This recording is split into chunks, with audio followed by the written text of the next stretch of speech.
mentioned earlier about the differences between men and women, and I think that's been something, over the last, say, 16 years ago, there wasn't as much education around not only the physical differences in our brains, but what the hormones that wire us and make us who we are makes the way we see the world. And my background coming out of running neurolabs and the books that we were doing within PepsiCo to get people educated. Yes. And I think that cultures, a lot of cultures, I would say PepsiCo is a male oriented, even though we have or had she's still the female CEO.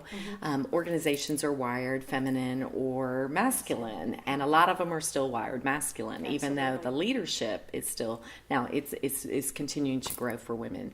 Can you talk a little bit about kind of what you are seeing and how that education of the science has helped us?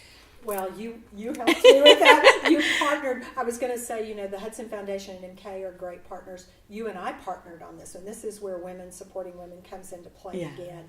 And so you got me on that track. And of course, as you said, there has been so much more research in the last 20 years, and it's more publicly available now. And again, one of my Marcia says, when we know better, we do better. Well, learning about, there's 3 times a woman's brain gets revamped, and the hormonal, I still send people to the male brain and the female brain books. Yes. They're exceptional. Yes, and so we have now built that in. When I think back, to 16, 17 years ago when we were doing this, probably about 75% of the content is still the same.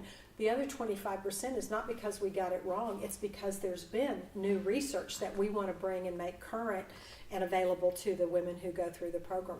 But I think that there's something about the fact that it's scientific that gives it credence and credibility. So I think that's one piece of it. And I think because it reflects our anecdotal experience. Sure. And now we go, oh, I get it. It's the old, are leaders born or are leaders made? The answer is yes, right? It's both. And so knowing that the brain physiology is different, and it then takes some of the, when he does it differently, whoever the he may be, my husband, my son, my brother, my father, my boss, my employee, it depersonalizes it because you go, that's just the way it operates. Because another basic principle of the program is we're not here to male bash. We're not here to say we do it better than they do.